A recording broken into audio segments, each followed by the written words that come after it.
ના લેક્ચરમાં હું આપ સર્વે વિદ્યાર્થી મિત્રો અને વાલીઓનું હાર્દિક સ્વાગત કરું છું। વિદ્યાર્થી મિત્રો, આપણે લાસ્ટ વિડિયો લેક્ચરમાં એક્સરસાઇઝ ઓફ સિન્થેસિસ એટલે કે સિન્થેસિસની એક્સરસાઇઝ છે એના 10 પેરેગ્રાફ કમ્પ્લીટ કરેલા હતા। તો સિન્થેસિસ ટોપિક છે આપણે કમ્પ્લીટ કર્યો। છેલ્લા કેટલાક સમયથી આપણે ગ્રામરમાં જ કામ કરીએ છીએ। સિન્થેસિસ ટોપિક આપણે આખો કમ્પ્લીટ થઈ ગયો। તો હવે આપણે ફરી પાછા ટેક્સ્ટબુક તરફ આગળ વધશું। તો આજે આપણે ટેક્સ્ટબુક ની માહિતી જોવાની છે। તો ચાલો જોઈએ આપણે સ્ટાન્ડર્ડ 12 ધોરણ 12 સબ્જેક્ટ ઇંગ્લિશ યુનિટ છે આપણું ત્રીજું, કારણ કે આપણે પહેલું અને બીજું યુનિટ છે કમ્પ્લીટ થઈ ગયું છે। તો યુનિટ નંબર 3 જે તમને આપેલું છે પેજ નંબર 27 ઉપર, પેજ નંબર 27 ઉપર છે। ચાલો, આપણને ખબર છે કે એક યુનિટમાં રીડ 1 અને રીડ 2 આવું બંને આપણે જોવાનું હોય છે। તો શરૂઆત કરશું આપણે રીડ 1 થી। તો યુનિટ 3 ના રીડ 1 નું નામ છે મેનેજ યોર સ્ટ્રેસ। મેનેજ એટલે વ્યવસ્થાપન કરવું અથવા સંચાલન કરવું। વ્યવસ્થાપન કરવું અથવા સંચાલન કરવું।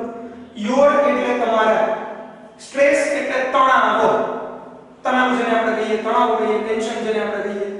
તો તમારા તણાવનું વ્યવસ્થાપન કરો અથવા તમારા તણાવનું સંચાલન કરો, આવું આપણને પાઠ 3 એનું રીડ 1 નું ટાઇટલ આપેલું છે। હવે વિદ્યાર્થી મિત્રો, આપણે પાઠ શરૂ કરીએ, પાઠમાં આગળ વધીએ તે પહેલા ખાસ એક અગત્યની સૂચના। જ્યારે તમે આ વિડિયો લેક્ચર જોવો છો ત્યારે સાથે તમારી ટેક્સ્ટબુક રાખવી। હવે લગભગ દરેક વિદ્યાર્થી પાસે પાઠ્યપુસ્તક ટેક્સ્ટબુક આવી ગઈ હશે। તો ટેક્સ્ટબુક સામે રાખીને પાઠ સમજજો, વિડિયો જોજો। જે વિદ્યાર્થી પાસે ટેક્સ્ટબુક ન હોય, હજી પણ જેને પરચેઝ ન કરી હોય, ખરીદેલી ન હોય, એ લોકોને સ્કૂલ તરફથી પીડીએફ મળેલી હતી। તો એ પીડીએફ માં યુનિટ નંબર 3 સામે રાખી અને આ પાઠ સમજજો। તો ચાલો આપણે જોઈએ છીએ પેજ નંબર 27 ઉપર યુનિટ 3 એન્ડ રીડ 1। હવે પાઠ શરૂ કરીએ એ પહેલા આપણે પાઠની પ્રસ્તાવના જોઈ લઈએ। વિદ્યાર્થી મિત્રો, પાઠનું ટાઇટલ આપણને આપેલું છે મેનેજ યોર સ્ટ્રેસ, તમારા તણાવને વ્યવસ્થાપન કરો અથવા તમારા તણાવનું સંચાલન કરો। તણાવ, ટેન્શન।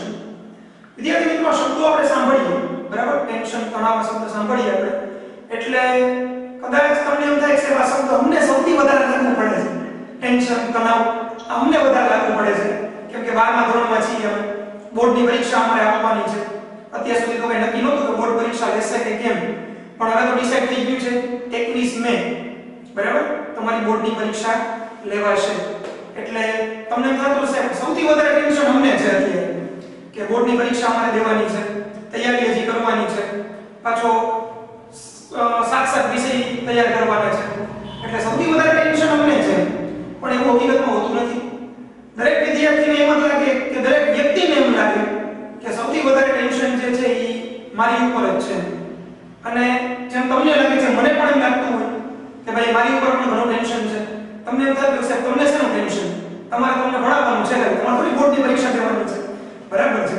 મારે બોર્ડની પરીક્ષા નથી દેવાની, મારે ભણાવવાનું છે, પણ તમને સિલેબસ પૂરો કરાવો, વ્યવસ્થિત રીતે સિલેબસ પૂરો કરાવો। સિલેબસની અંદર તમને કોઈ પણ પ્રકારનો ડાઉટ ન રહે, ઇંગ્લિશમાં તમે મેક્સિમમ માર્ક્સ કેવી રીતે કવર કરી શકો। તો આ બધું ટેન્શન મારું છે, બરાબર? ટેન્શન તો મને પણ હોય, તણાવ તો મારા ઉપર પણ હોય, બરાબર? તમારા પપ્પા હોય તો એના ઉપર પણ તણાવ હોય કે જોબ ઉપર જતા હોય તો એમને ટાર્ગેટ મળ્યા હોય તો જે વર્ક મળ્યું હોય એને ટાઈમસર કમ્પ્લીટ કરીને દેવાનું હોય। તમારા મમ્મી હોય તો એમને પણ ટેન્શન હોય, તણાવ હોય કે ભાઈ તમને સમયસર જમવાનું બનાવીને આપે, બરાબર? ઘરનું કામ છે એ સમયસર પૂરું કરી નાખે। તો કહેવાનો મતલબ એ છે વિદ્યાર્થી મિત્રો કે તણાવ, ટેન્શન દરેક વ્યક્તિને હોય છે, પણ એનું આપણે સંચાલન કરવું પડે, આપણે એનું વ્યવસ્થાપન કરવું પડે, તો આપણે કદાચ તણાવમાંથી બહાર નીકળી શકીએ અથવા તણાવ જે છે એ આપણા ઉપર હાવી ન થાય। પછી ઘણીવાર એવું થાય છે, આપણે સમાજની અંદર એવા કિસ્સાઓ જોઈએ છીએ કે વ્યક્તિના મગજ ઉપર તણાવ, ટેન્શન જે છે એ હાવી થઈ જાય અને એના પરિણામે વ્યક્તિ જે છે એ અવિચારી પગલું ભરી લેશે। આવું આપણે સમાજની અંદર જોતા હોઈએ છીએ। તો પ્રયત્ન એવો આપણે કરવો પડે કે દરેક વ્યક્તિઓ પ્રયત્ન કરવો પડે કે એના ઉપર જે ટેન્શન રહેલું છે, તણાવ જે છે એને કોઈને કોઈ રીતે એનું વ્યવસ્થાપન કરીને કોઈને કોઈ રીતે એને સંભાળી લે, એનું સંચાલન કરી લે. તો વિદ્યાર્થી મિત્રો આ પાઠની અંદર તમને અલગ અલગ પ્રકારની 5 એક્સરસાઇઝો આપી છે. નાની નાની એક્સરસાઇઝો છે જે આપણે કરી શકીએ. કે જીમમાં જવાની જરૂરિયાત નથી કે એક્સરસાઇઝ ને કીધું, કસરત કીધું એટલે તરત જીમ યાદ આવે કે જીમ અથવા સાધનો, કોઈ વસ્તુની જરૂરિયાત નથી. સાવ નોર્મલ સામાન્ય આપણને 5 એવી એક્સરસાઇઝો આપી છે કે જે એક્સરસાઇઝ કરવાથી તમે તમારા ટેન્શન, તમે તમારા તણાવમાંથી મુક્ત થઈ શકો, તમે તમારા તણાવનું સંચાલન કરી શકો. એવી 5 એક્સરસાઇઝો અલગ અલગ પ્રકારની તમને આપી છે અને એ 5 એક્સરસાઇઝો જે છે એ આપણે આ પાઠની અંદર જોવાની છે. રેડી? તો ટેક્સ્ટ બુક સામે રાખજો. ફરી પાછું એકવાર કહું છું. ચલો જોઈએ આપણે હવે શબ્દ સહ ભાષાંતર આપણે જોતા જઈએ. ટાઇટલ તમને આપ્યું છે મેનેજ યોર સ્ટ્રેસ. એની નીચે પાછું એક ટાઇટલ છે જેને કહેવાય સબ ટાઇટલ, એટલે કે પેટા શીર્ષક. શીર્ષકની અંદર શીર્ષક, પેટા શીર્ષક. ઈ શું છે? Strengthening mental flexibility. સ્ટ્રેન્થનિંગ એટલે મજબૂત બનાવવું, મેન્ટલ માનસિક, ફ્લેક્સિબિલિટી એટલે લચીલાપણું. માનસિક લચીલાપણું છે અને મજબૂત બનાવવું. લચીલાપણું એટલે શું? તો કે ભટકવું. માનસિક એટલે આપણું મગજ. આપણું મગજ જો વિદ્યાર્થી મિત્રો બહુ ચંચળ હોય છે, બરાબર? તમારું હોય, મારું હોય, બરાબર? આપણું મગજ જે છે બહુ ચંચળ છે. આપણે કોઈ કામ કરતા હોય અને આજુબાજુમાં કઈ ઘટના બને એટલે તરત આપણું મગજ જે છે એ ત્યાં જતું રહે છે, બરાબર? આટલું ચંચળ છે. જે કામ કરતા હોય એમાં પૂરું કોન્સન્ટ્રેશન સાથે આપણે ઘણીવાર કામ નથી કરી શકતા. તો આ શું છે? આપણું મન ભટકે છે. તો આજે આપણું મન ભટકે છે એને આપણે મજબૂત બનાવવાનું છે કે એ કોઈ પણ એક જ જગ્યાએ સ્થિર રહે અને જે કામ આપણે કરવા માંગીએ છીએ એ કામ વ્યવસ્થિત રીતે આપણે કરી શકીએ. તો સૌથી પહેલા તમે એ વસ્તુ કીધી છે કે તમારું જે માનસિક લચીલાપણું છે એટલે કે તમારા મગજનું ભટકવું, એને તમે મજબૂત કેમ બનાવી શકશો કે એ ભટકે નહીં, કોઈ પણ એક જ જગ્યાએ સ્થિર રહે અને તમારું કામ જે છે એ તમે ચોકસાઈપૂર્વક વ્યવસ્થિત રીતે કરી શકો. તો જોઈએ કેવી રીતે આપણે આપણા મગજને ભટકતું અટકાવી શકીએ છીએ. Mind, emotions and body are all closely interlinked. Mind મન, મગજ, ઇમોશન્સ લાગણીઓ, એન્ડ અને બોડી શરીર, આર છે ઓલ બધા, ક્લોઝલી ગાઢપણે, ઇન્ટરલિંક્ડ જોડાયેલા. શું કીધું આપણને? આપણું મન, પછી આપણી લાગણી અને આપણું શરીર ગાઢ રીતે જોડાયેલા છે, ગાઢ રીતે સંકળાયેલા છે. And always work together. And અને ઓલવેઝ હંમેશા, વર્ક કાર્ય કરે છે, ટુગેધર સાથે, હંમેશા સાથે કામ કરે છે. કોણ? તો કે આપણું મન, લાગણીઓ અને આપણું શરીર. આ ત્રણે ત્રણ એકબીજા સાથે ગાઢ રીતે સંકળાયેલા છે, એકબીજા સાથે જોડાયેલા છે અને આ ત્રણે ત્રણ જે છે એ સાથે મળીને જ કામ કરે છે. It helps you distinguish them more clearly. It helps તે મદદ કરશે you તમને distinguish જુદા પાડવા, ભેદ પાડવો, them એટલે તેઓનો, more clearly વધુ સ્પષ્ટતાથી. વધુ સ્પષ્ટતાથી તમારે આ ત્રણેય વચ્ચેનો ભેદ પારખવો હોય તો તમને મદદ કરશે if you try to understand them separately. if જો you try તમે પ્રયત્ન કરો to understand સમજવાનો them તેઓને separately અલગ અલગ રીતે. જો તમે ત્રણેયને અલગ અલગ રીતે સમજવાનો પ્રયત્ન કરશો એટલે ત્રણેયને એટલે મગજ, મન, પછી આપણું શરીર અને આપણી લાગણીઓ, આ ત્રણેયને જો આપણે અલગ અલગ રીતે સમજવાનો પ્રયત્ન કરશું તો આ ત્રણેય વચ્ચે જે ભેદ રહેલો છે એ ભેદ આપણને ખબર પડશે, ત્રણેય વચ્ચેનો તફાવત આપણને ખબર પડશે. બાકી ત્રણેય સાથે મળીને જ કામ કરે છે, એકબીજા સાથે નજીકથી જોડાયેલા છે. તો આ ત્રણેયને આપણે સમજવા હોય તો ત્રણેયને અલગ કરવા પડશે. Your mental capacities are your abilities to concentrate, to take in new information, to remember old and new information, and to be in a position to think logically. તો લાંબુ વાક્ય છે. Your mental capacities તમારી માનસિક ક્ષમતાઓ, આ છે your abilities તમારી એવી ક્ષમતાઓ, તમારી માનસિક ક્ષમતાઓ તમારી એવી ક્ષમતાઓ છે to concentrate ધ્યાન ધરી શકે. કોઈ કોઈ પણ વસ્તુ પર આપણે ધ્યાન આપી શકીએ. ટુ ટેક ઇન લઈ શકીએ, લેવું, ન્યુ ઇન્ફોર્મેશન નવી માહિતી લઈ શકીએ.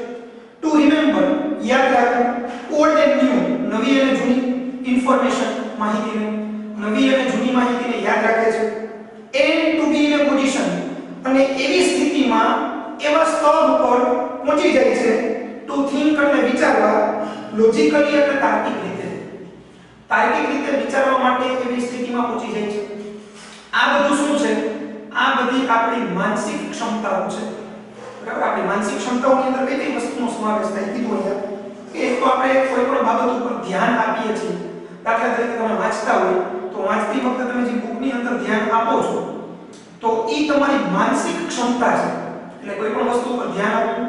ત્યાર પછી નવી માહિતી લેવી, કોઈ પણ જગ્યાએથી તમને કોઈ નવી ઇન્ફોર્મેશન મળે છે તો એ આપણે આપણા મગજ સુધી પહોંચાડીએ છીએ. નવી માહિતી જે આપણે મેળવીએ છીએ એ આપણી માનસિક ક્ષમતા છે. ત્યાર પછી નવી અને જૂની બે માહિતીને યાદ રાખવી. નવી માહિતી આપણે મેળવીએ છીએ, બરાબર, તો જૂની માહિતી આપણે ભૂલી નથી જતા. નવી માહિતીઓ આપણે મેળવતા જઈએ છીએ પણ જૂની માહિતી તો આપણા મગજમાં સ્ટોર થયેલી હોય જ છે, બરાબર. તો નવી માહિતી લેવી અને નવી અને જૂની બંને માહિતીને યાદ રાખવી. અને એ સિવાય એવી સ્થિતિની અંદર પહોંચી જવું કે જ્યાં આપણે તાર્કિક રીતે વિચાર કરીએ. ઘણીવાર આપણી સામે એવી સ્થિતિ આવે કે જ્યારે આપણે ખરેખર લોજિકલી વિચારવું પડે કે હવે આમાંથી બહાર કેવી રીતે નીકળવું. તો એવા સમયગાળા દરમિયાન તમારે લોજિકલી વિચારવું પડે છે, તમારે તાર્કિક રીતે વિચારવું પડે છે. તો તમારી માનસિક ક્ષમતા જ છે કે જે તમને તાર્કિક રીતે વિચારવા માટે તૈયાર કરે છે. પછી તમે તાર્કિક રીતે વિચારી અને કોઈ એક નિર્ણય પર પહોંચો છો. તો આ બધી આપણી માનસિક ક્ષમતાઓ છે. You need your mental capacity in order to study, to work, to impose a constructive and workable order on your life. You need, તમારે જરૂરિયાત પડે છે, your mental capacity, તમારી માનસિક ક્ષમતાની, in order to, ના હેતુથી, study, અભ્યાસ કરવો, to work, કામ કરવું, to impose, મનમાં લાવવું, constructive, રચનાત્મક, કોઈ રચનાત્મક કાર્યને મનમાં લાવવું, and workable એટલે કે વ્યવહારુ, order એટલે કે ક્રમ, on your life એટલે તમારા જીવનનો વ્યવહાર ક્રમ એને પણ તમારે જાળવી રાખવો હોય તો તમારી માનસિક ક્ષમતાની જરૂરિયાત પડે છે. તો અહીંયા આપણે શું કીધું વિદ્યાર્થી મિત્રો કે આપણી માનસિક ક્ષમતા છે એની જરૂરિયાત આપણે કેવા સંજોગોમાં પડે. શા માટે આપણે માનસિક ક્ષમતાની જરૂરિયાત પડે છે? તો કે અભ્યાસ કરવા માટે. જો આપણે સારી રીતે અભ્યાસ કરવો હોય તો આપણી માનસિક ક્ષમતા જે છે એ સારી હોય તો આપણે સારી રીતે અભ્યાસ કરી શકીએ. બાકી અમુક વિદ્યાર્થીઓ એવા હોય છે કે જેની માનસિક ક્ષમતાઓ નબળી હોય તો એ લોકો જો પ્રોપર વ્યવસ્થિત રીતે અભ્યાસ નથી કરી શકતા તો આપણે સમાજની અંદર જોઈએ છીએ. તો અભ્યાસ કરવાના હેતુથી આપણે માનસિક ક્ષમતા જોઈએ. ત્યાર પછી કાર્ય કરવું, કોઈ પણ પ્રકારનું તમારે કામ કરવું હોય તો તમારી માનસિક ક્ષમતા જો સારી હોય તો તમે કાર્ય છે વ્યવસ્થિત રીતે કરી શકો. ત્યાર પછી તમારે કોઈ રચનાત્મક કાર્ય મનમાં લાવવું છે. દાખલા તરીકે તમને કોઈ પ્રોજેક્ટ આપવામાં આવે, હવે એમ કહેવામાં આવ્યું હોય કે ભાઈ પ્રોજેક્ટ માટે તમારા 5 વિદ્યાર્થીઓના ગ્રુપ પાડી દીધા હોય અને પછી એમ કહેવામાં આવ્યું હોય કે ભાઈ આ પ્રોજેક્ટ જે છે એના આધારે તમને ઇન્ટરનલ માર્ક આપવામાં આવશે. તો 5 વિદ્યાર્થીઓના માર્ક 5 ગ્રુપ પડ્યા હોય તો દરેક ગ્રુપ છે એવો પ્રયત્ન કરશે કે અમારો પ્રોજેક્ટ છે સૌથી સારામાં સારો થાય અને એના માટે એટલે રચનાત્મક વિચારવું પડે કે અલગ વિચારવું પડે. કેમ કે અલગ વિચારે તો બીજા કરતા અલગ પ્રોજેક્ટ થાય અને બીજા કરતા અલગ પ્રોજેક્ટ થાય તો સારા માર્ક મળે. તો તરત વિચારવા માંડે. હવે એક ટુકડીની અંદર 5 વ્યક્તિઓ હોય તો એ 5 વ્યક્તિઓ છે એવું કંઈક વિચારશે કે જેથી પોતાની ટુકડી, પોતાની ટીમ, એનો પ્રોજેક્ટ બીજા કરતા સારો બને. તો આ શું થયું? તમારી માનસિક ક્ષમતા. ત્યાર પછી વ્યવહારુ ક્રમ, આપણા જીવનનો જે વ્યવહારુ ક્રમ છે કે જે આપણે જાળવી રાખીએ છીએ તો એ વ્યવહારુ ક્રમને જાળવવા માટે પણ આપણી માનસિક ક્ષમતા જે છે એ મજબૂત હોવી જોઈએ. અત્યારે આપણી માનસિક ક્ષમતા સારી છે કે આપણો વ્યવહારુ ક્રમ જો વ્યવસ્થિત રીતે ચાલે છે કે ભાઈ સ્કૂલનો ટાઈમ થાય એટલે આપણે સ્કૂલે આવીએ છીએ, પછી ઘરે જઈએ છીએ, ઘરે હોમવર્ક કરીએ છીએ, આપણા માતા-પિતા હોય તો એની સાથે આપણે સારું વર્તન કરીએ છીએ, બરાબર, આપણા નાના ભાઈ બહેનો હોય તો એને આપણે હેલ્પ કરીએ છીએ. તો આ શું થયું? આ વ્યવહારુ ક્રમ છે જો આપણો કે જેને આપણે રોજ ફોલો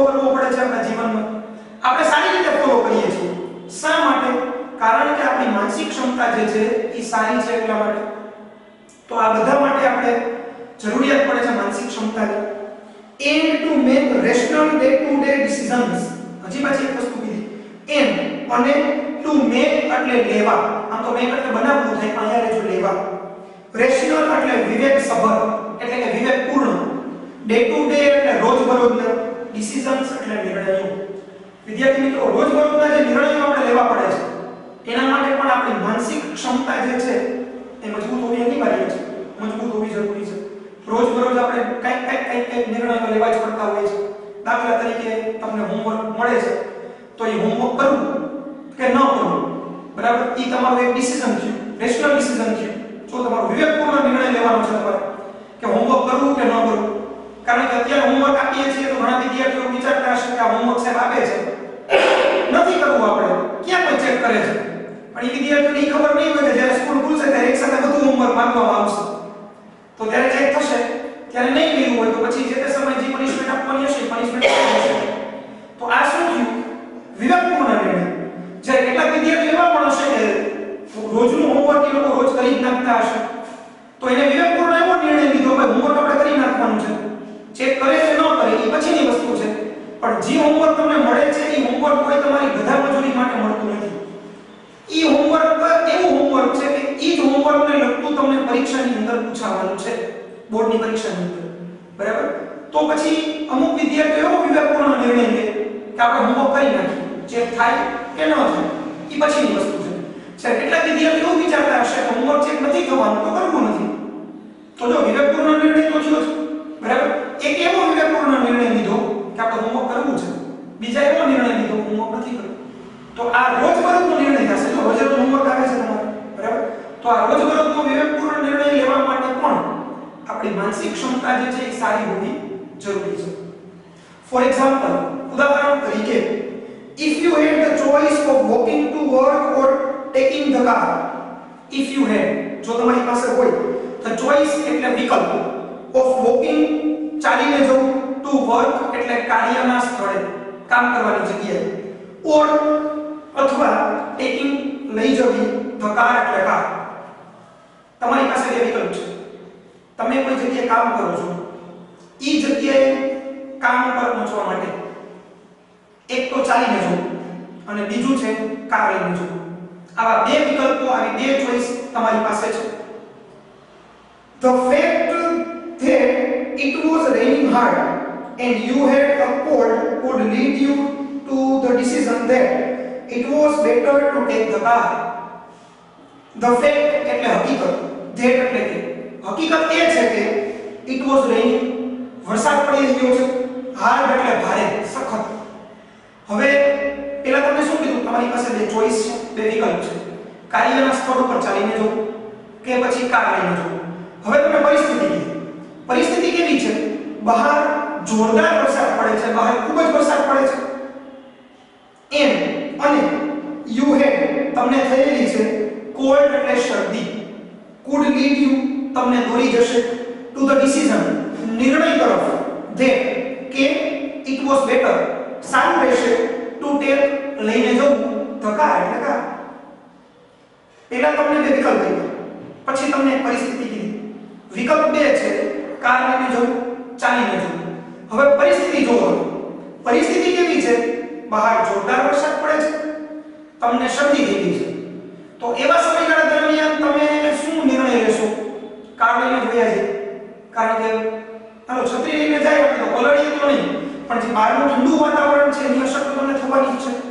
તો એના પરિણામે શું થશે? તમારી શરદી જે છે એમાં વધારો થશે. જ્યારે કાર હોય તો પેક હોય, બરાબર, એટલે એમાં ઠંડો પવન અંદર આવવાની કોઈ ચાન્સીસ રહે નહીં. તો પરિસ્થિતિને ધ્યાનમાં રાખીને તમે શું ડિસિઝન લેશો કે ભાઈ કાર લઈને જવું એ વધારે સારું રહેશે. તમારું મગજ પણ તમને એમ કહેશે કે અત્યારે જે પરિસ્થિતિ છે એ પરિસ્થિતિ પ્રમાણે ખરેખર આપણે કાર લઈને જવું જોઈએ. That would be a rational decision based on the current circumstances. That would be આને કહેવાય રેશનલ ડિસિઝન, વિવેકપૂર્ણ નિર્ણય, બેઝડ ઓન ના પર આધારિત, કરંટ વર્તમાન, સર્કમસ્ટેન્સીસ એટલે પરિસ્થિતિ કે સંજોગો. હવે આજે તમે નિર્ણય લીધો કે ભાઈ આપણે કાર લઈને જવું, તો આ તમારો નિર્ણય જે શા માટે? તો કે તમે જે નિર્ણય લીધો છે, બરાબર, નિર્ણય તમે કોને આધારે લીધો છે? પરિસ્થિતિને આધારે, બરાબર, પરિસ્થિતિને આધારે તમે નિર્ણય લીધો છે, એટલે તમારો નિર્ણય જે છે વિવેકપૂર્ણ કહેવાય. પરંતુ હવે થોડું બીજી રીતે આપણે વિચારીએ. તમારી પાસે સેમ બે વિકલ્પ ઈ જ છે કે કાર્યના સ્થળ ઉપર તમારે કાર લઈને જવું કે પછી ચાલીને જવું. અને કાર્યનું સ્થળ તમારું નજીક જ છે, બરાબર, વોકિંગ ડિસ્ટન્સ તમે ચાલીને જઈ શકો એમ છો, બરાબર. અહીંયા પણ ઈ જ છે અને આપણે ત્યાં ચર્ચા કરી છે એમાં પણ ઈ જ રીતે કલ્પના કરવાની છે, બરાબર. હવે માની લો કે બહારનું વાતાવરણ એકદમ સરસ છે, તડકો વ્યવસ્થિત રીતે છે, તમને કોઈ પણ પ્રકારનો પ્રોબ્લેમ નથી, શરદી કે તાવ કે કાંઈ નથી, તમે એકદમ સ્વસ્થ છો. હવે તમે એવું વિચારો છો હું કાર લઈને કામે જાઉં, તો પછી આજે તમે ડિસિઝન લીધું, આજે તમે નિર્ણય લીધો વિદ્યાર્થી મિત્રો, આને વિવેકપૂર્ણ નિર્ણય ન કહેવાય. શા માટે? પરિસ્થિતિ તમારી અનુકૂળ જ છે ચાલીને જવા માટે, પણ તેમ છતાં પણ તમે તમારી સગવડતા માટે, તમારા આરામ માટે કે પછી બીજાને બતાવવા માટે, હા ઘણી વાર આવું હોય ને, ચાલીને જતા હોય તો આપણો કઈ સાહેબ થોડો મોભો પડે, થોડું કઈ સ્ટેટસ જળવાય. એના કરતા સાહેબ કાર લઈને જતા હોય તો એન્ટ્રી કરવી પડે, આજુબાજુમાં ચાર પાંચ વ્યક્તિઓ જોવે કરે, ઓહો ભાઈ કાર લઈને કામે આવ્યા. એટલે ઘણી વાર આવું થાય સ્ટેટસ આપણું ધ્યાનમાં રાખીને આપણે શું કરતા હોય કે ભાઈ પરિસ્થિતિ એકદમ નોર્મલ હોય, સામાન્ય હોય, છતાં પણ નજીકમાં જવું હોય તો વ્હીકલનો આપણે યુઝ કરીએ છીએ. તો આ જે છે એ ખરેખર વિવેકપૂર્ણ નિર્ણય ન કહેવાય, બરાબર. આ સમયે આપણે વિચારવું જોઈએ, ખરેખર પર્યાવરણનું થોડું વિચારવું જોઈએ, પ્રદૂષણનું થોડું વિચારવું જોઈએ, બરાબર. અને વિવેકપૂર્ણ નિર્ણય એવો લેવાય કે નજીકમાં હોય અને ચાલીને જઈ શકાતું હોય તો પછી ખરેખર આપણે વોકિંગ કરીને ચાલીને જ જવાય, કારણ કે એક પ્રકારની કસરત થઈ જાય. જો વોકિંગ છે, ચાલવું એક પ્રકારની કસરત છે, સારી કસરત છે. આપણે આમ જનરલી જીમમાં કેમાં ન જઈ શકીએ, બરાબર, પણ ખાલી તમે રોજના અમુક કિલોમીટર ચાલો ને તો એનાથી પણ તમારા શરીરને ઘણો બધો ફાયદો થાય. તો અહીં એ વસ્તુ આપણે ખરેખર વિચારવી જોઈએ. તો પરિસ્થિતિ પ્રમાણે તમે જે નિર્ણય લ્યો છો, બરાબર, એને વિવેકપૂર્ણ નિર્ણય કહેવાય. પણ પરિસ્થિતિ બધી એકદમ વ્યવસ્થિત રીતે હોય, એકદમ યોગ્ય પરિસ્થિતિ હોય અને છતાં પણ તમે ઊંધો નિર્ણય લ્યો, બરાબર, અથવા તો પરિસ્થિતિની વિપરીત તમે નિર્ણય લ્યો તો એને અવિવેકપૂર્ણ નિર્ણય લીધો કહેવાય. રેડી? તો વિદ્યાર્થી મિત્રો, આજના લેક્ચરમાં આપણે અહીંયા સુધી રાખીએ છીએ, બરાબર. આ વિડિયો લેક્ચરની અંદર જેટલું મેં તમને આ પાઠની અંદર સમજાવ્યું એટલું તમે વ્યવસ્થિત રીતે પાછું ટેક્સ્ટ બુક ખાસ બાજુમાં રાખજો અને એક એક શબ્દ, એક એક લીટી વ્યવસ્થિત રીતે તમે વાંચી લેજો. જો તમને કંઈ ન સમજાણું હોય, કંઈ પ્રશ્ન હોય તો એ જગ્યાએ અંડરલાઈન અથવા તો ટીક માર્ક કરીને રાખી દેજો. જ્યારે આપણે રૂબરૂ મળશું ત્યારે આપણે ફરી પાછી એની ચર્ચા કરી લઈશું.